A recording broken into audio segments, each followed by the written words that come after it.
Good to see you, brother. Great to see you, man. Good to see you. Good to see you. Great that you can, be a part of it and contribute to what it is that we're building, where we're able to bring in great expertise. And, you've been a supporter of what Modern Day Don is and is becoming every day. And, it's great to have you here. But It's my pleasure. Yeah. I love what you're doing. Yeah, thank you. So, if you would, maybe just walk the 30,000-foot overview of a few of the chapters of who is Matt Cretzman, and then maybe we'll unpack a few of those and from a value perspective and everyone that's watching. Yeah, there's a few chapters in the book. Oh yeah. That are still being written, but the ones that have already been written, which are being defined, which is the cool thing about what happens to you in life. You still have the ability to define your past as far as what it means to you and how it affects how you live day to day. So, we're here in Dallas. I'm not from here originally. I was born in Southern Ontario, Canadian by birth, maybe a little bit of American by heart. Agreed. If I can say that. Oh yeah. And originally from Southern Ontario, and graduated from seminary actually, and focused on getting into full-time ministry. God had other plans. Married pretty young, 21. Had my first kid when I was 22, a week into 22. She was born 7 days after I turned 22. That was Aslan. And then had Maddie in 2010. A couple years later, Lucy 2013. And was a car salesman for a little bit. And then switched gears. My focus was always in solving some problems, social challenges and issues internationally. I fell in love with Latino culture and made some trips over into the Caribbean, and just had a vision for living in the Dominican Republic and helping Cubans as best I could. To make a long story short, tragedy, as some would call it, happened in 2012 when my family and I were traveling. Aslan was 3 at the time. She was on the other side, on the passenger side, and Maddie was behind me. She was 18 months, and my wife at the time was in the passenger seat. And in North Carolina, we hit some ice on a bridge. Van spun out of control and struck an interstate pole on Aslan's door. And I jumped out of the van. The airbag punched me in the face, and saw that she was sitting there in her car seat, kind of looking rough. Scooped her up and watched her take her last breath. And as I like to say, she left her earthly father's arms and went to her heavenly father's arms. And that event, there were some incredible things that happened. And to speed up the story again, I ended up finding myself in India, started a children's home in India that same year. We ended up living in the Caribbean for a couple years, moved back here in 2016. And there was one event that became so defining for that tragedy, as some would call it, which, grateful that it was turned into a triumph, was the orphanage that we started in India. There was 2 girls that we took in. They both had, they were sisters, and they both had HIV. And they, as the story went to 20 different children's homes, and none of them would take them in. And so they knocked on the door of the home that we had started in India. And the director at the time, who's still there, said, "What do we do with these girls? We don't have girls' dormitory, which you need them. You can't have boys and girls in the same per India law." And so he's like, "What should we do?" I'm like, "Let's rent a house. We'll rent a house for them, and we'll take them in." We took them in, and we started taking in girls after girls and just helping the 35 million orphans in India. And what brought the event that happened to my daughter full circle was these 2 girls, where on my last trip there in December 2015, my birthday month, the older one, she essentially said, "Can I call you daddy?" And it was amazing to see how a seed that was planted in the ground in my daughter's death blossomed into something so beautiful of me being able to fill a role, at least to some degree, or bring some healing and love to this little kid's life, right? Just by my decisiveness and God's grace to just continue on. Right. So that's kind of like this, been the story of my life. And I would say everybody who's been successful is, bad things are going to happen, unexpected things are going to happen. What do we do with them? And are we willing to endure the process after that happens to discover what the purpose was? And so I then, after that, became a single dad for a couple of years, raised my kids, made their lunches, braided their hair, took them to school, was the cheer dad and all that stuff. And then 2019, I fell into marketing and worked at another marketing company and developed some skills around LinkedIn and podcasting. That led to the launch of my own agency in 2020 and working with sports teams and software companies and venture capital and things like that.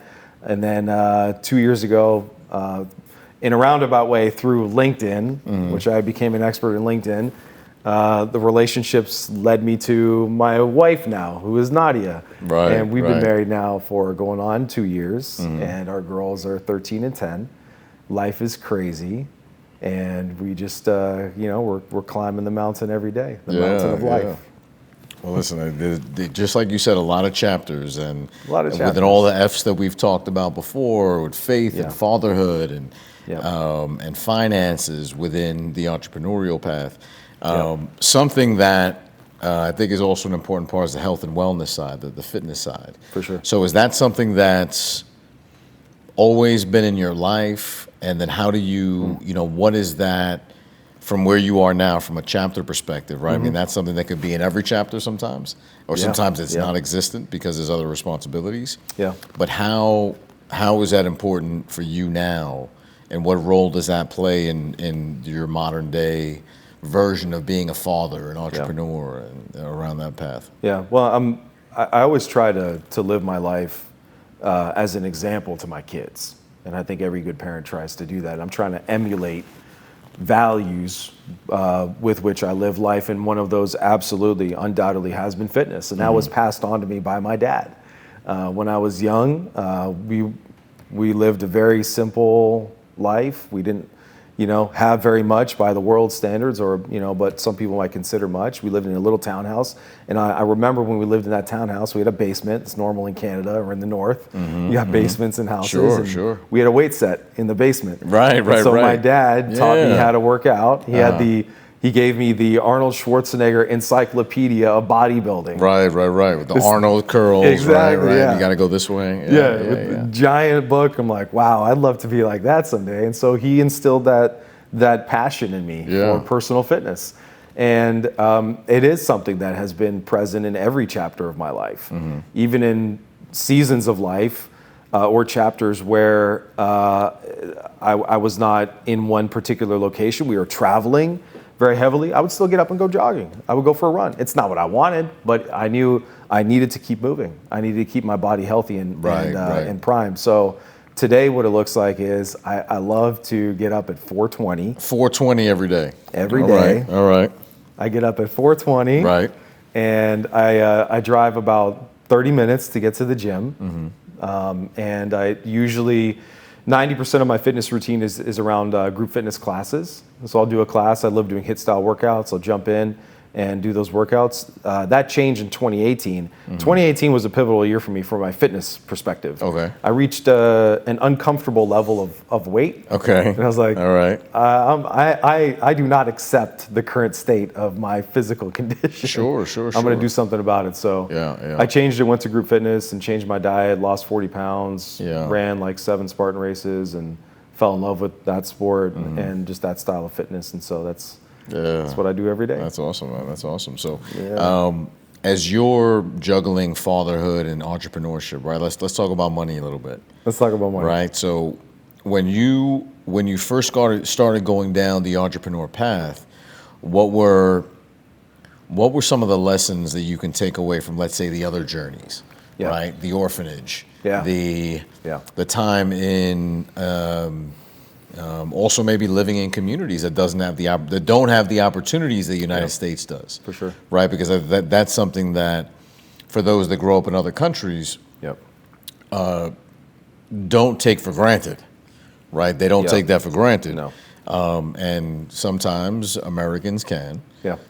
So Yeah. What was that like when you were living in different cultures, embracing other cultures, coming to the United States, now deciding that the game you were going to play was then the game of business, right? Yeah. You got to get the uniform on, you got to understand the rules, and then jumping into that. So what was that like from a decision-making thought process from what you learned in the other cultures? Sure. Yeah, great question. So, when I launched out and, post college, and working in, whether it be a church or in a car dealership, and I was selling cars, like there are some personality traits, and learnable skills, I would say, that are critical to the success of entrepreneurship. One of them would be the ability to communicate. You have to be a good communicator. If you're going to launch out, start a business, you got to be able to communicate. You got to be able to build relationships, probably more important than anything, which goes back to communication.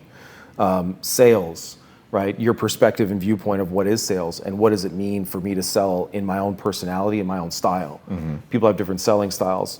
And the ability to craft messaging and get in front of the right audience is absolutely critical. And so I had done a lot of these things without even thinking about it. I think it just came out of my essence and the DNA and just how I think. I've always just wanted to be a little bit different, want to ask the questions, which most entrepreneurs do. Actually, I think every entrepreneur does. Why do we do it that way? Can we do it better? Has anybody else, figured out a way to do this better? And so in the time when I was running my nonprofit and, international ministry, I sharpened a lot of those skills and was in front of people on a weekly basis, almost a daily basis, speaking to hundreds and then thousands of people on a consistent basis, getting comfortable with being uncomfortable. Right. Doing my website, running my social media, filming content, learning, video editing software, all of these skills. So those then I had, I knew how to box at a very basic level. And so then when it came time for me to launch my agency, I had some experiences and some raw talent that needed to be refined and were in 2019 when I worked under somebody who taught me and honed those in. So in 2020, when I launched my marketing company, I knew how to find clients. I knew what my business was. I knew their challenges. I knew how to deliver. I learned how to build a team. I learned how to strategically market myself, and all of those things. So, in both cases where I launched out and did something, I mean, there's risk. You leave what is predictable and venture out into something that it can be scary. There's an element of risk. But ultimately, there are ways to mitigate that risk. And every smart businessman or entrepreneur does two things. They know where the risks are, and they know how to ensure that those risks are mitigated by things that you can control and things that you can't control, right? And things that I can't control, how can I put some guardrails around that so that maybe I can I can direct it in a specific, I can push in a specific direction, right? So yeah, I don't know. I mean, I've learned a lot by way of business, and it is a game ultimately. And you and I think where we align is the understanding of there are different players on the team, and my success in business long term will not be attributed to how awesome is Matt. It's attributed to how awesome was Matt at bringing more awesome people around me. Agreed. Especially getting the team together. So yes. Now, speaking of team and speaking of getting the right people, to kind of wrap that business conversation that we're having, and then I'm going to challenge you to a game of 9-ball. All right, and we got to have a prize involved. But what I would say is that now with that team thought process, where do you see from a competitive perspective, AI, from what that looks like, and anyone that's in your space, what can they do from that team perspective, to make themselves, to prepare themselves for what's to come? For sure. So, great question. That is extremely relevant for where I am right now. Even this morning, I'll tell you what I did this morning. Saturday morning, I decided that I would arrange a Zoom call with a friend of mine in India who is an expert at AI. And he runs one of the largest ebook publishing companies in the world. And he's very savvy when it comes to a few different use cases of AI, but one of them is kids book image creation and publishing. And so I brought my kids downstairs, and Nadia was with me. We sat on the couch, streamed the Zoom call to our TV in our living room, and he showed us, here's how you use this custom GPT to create this image that the kids are going to use to write their own books, get them published, all by the use of AI. Wow. I taught them how to write the story, then now how to illustrate the story, and what am I doing? I'm giving them skills. So the important thing with AI, just like every revolution, whether it's the industrial or the internet, these big revolutions or social media, you can't ignore it. It's not going away. It is here to stay. The implications, yes, are potentially world changing, culture changing. And so our job, for those that really care to stay ahead, is you have to figure out, you have to master this AI. You got to harness it. You got to harness it. You got to harness it. Yeah. And the struggle, and I just spoke about this last weekend event. I talked about AI and lead generation in 2024 to a room of about 70 people. And statistics say that over 60% of people would say that they have a medium, low, or very low confidence level as it applies to applying AI to their business. Right. The vast majority of people don't.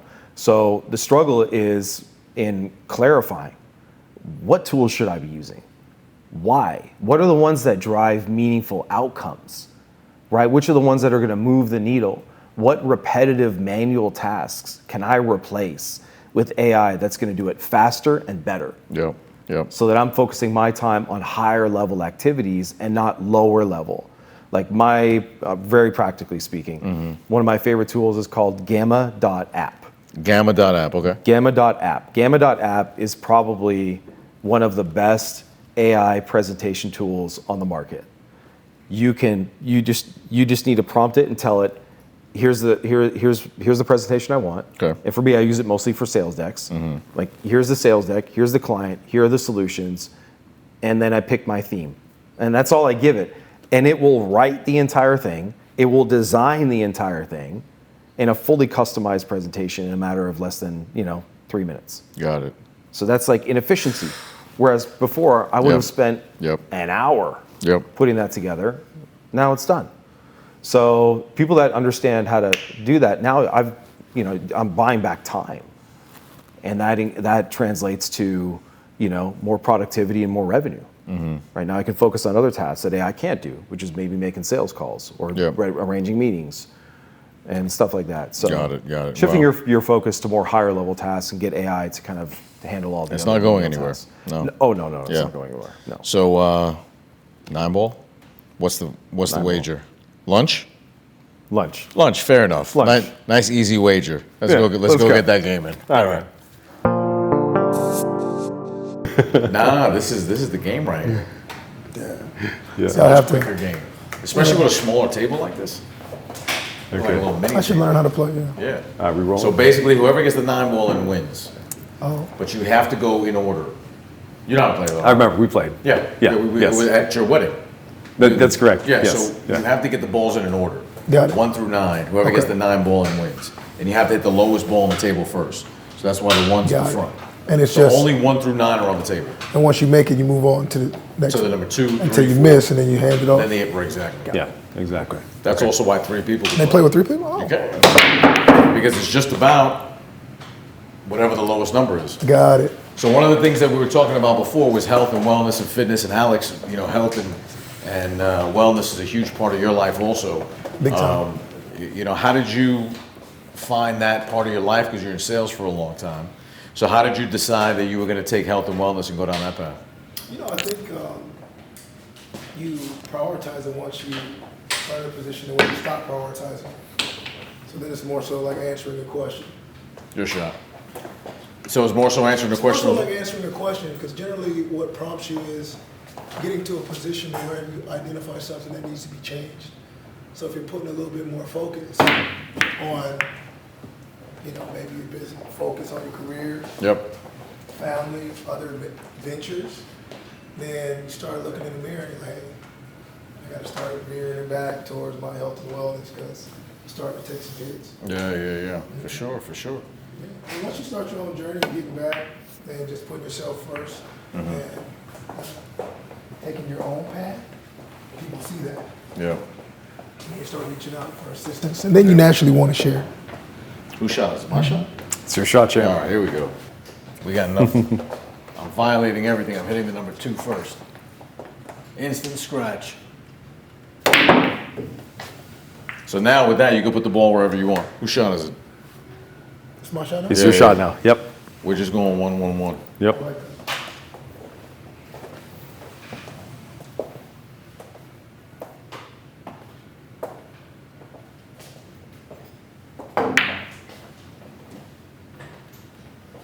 Oh, here we go. So, what do you think of the most? When we look at, a lot of our, the majority of our audience is men, and where do you see supplements these days? TRT. What do you think about TRT? I feel like a lot of, it's become a very trendy, very popular topic on men over 40. Right. So where do you position TRT? I want to hear what you have to say about that too. Are you TRT? Have you gone down the path? No. Okay. He's got a sentence. He's like, it sounds like a little no, but the camera. All right. Yeah. No, maybe. Yeah, So what do you think about it? it's down the same path of problem. So kind of like what I was talking about before. Once you identify, like, hey, I'm not necessarily feeling the way that I would like to feel. You start to seek answers to that question, and I think it's just important to stay as closely in the realm of what the body naturally produces and what it needs as possible. But if your quality of life is requiring you to consider some additional assistance, and it's effective, and you can do it in moderation, then hey, to each his own. But I agree on more holistic approaches. But if you do your blood work, especially for men, like the original question of what should men focus on more balance. Right now, a lot of what we eat, a lot of what's going on that we consume is causing some adverse effects in the body. Food is medicine. Right, 100%. Yes. Yeah. 100%. Yeah. I was at a EXO marriage conference recently, and they had 2 experts, actually, husband and wife, incredible people, experts on that topic. And so they spoke from the stage and kind of demystified a lot of the stuff around it, to be honest. People hear TRT and they immediately think about, certain things that should, or hopefully would be improved, but it affects so much more. It even affects like your mind and how you think and your energy level and your vigor for life. Like testosterone helps out in so many other areas. Even Tony, who is it? Yeah, Tony Robbins. Like a lot of the therapy that he does has to do with testosterone spikes that he creates in the people that are struggling with whatever issue. So I think it's incredibly powerful. Guys, that one just doesn't want to drop. It just does not want to go in. The one's getting dropped. The one's getting dropped. I didn't see anything. Dude, yeah. What do we got next? We got the red. We got the 2. Here's the 2. Where are we? All right, the 2's right in the middle of the table. All right. Yeah. And we'll just do 2 more shots and we got to wrap, unfortunately. I'm looking at the time right now. What about Here, why don't you take us out? Huh? No. If you take us out, that way we'll just end up rapping. Take what? With this one? Okay, all right. Well, just time-wise, because it's 3:35 now. We got to make sure we don't want to. Okay. Because we have a hard. It'd be horrible if I miss this. If you miss this. If I miss this, what happens? If you miss this, you're never getting invited back. Give me that cigar back. Yeah, right. There we go. Hey, stuck it, huh? Brother, always good to see you. Thanks, Always good to see you. Hey, man. Yeah. Thanks for coming on. Yes, sir. Thanks for coming on. My pleasure, man. Thank you. All right, gentlemen. Till next time. Pleasure. Yeah, dude, pleasure. Yes, sir. Thank Until you. next time.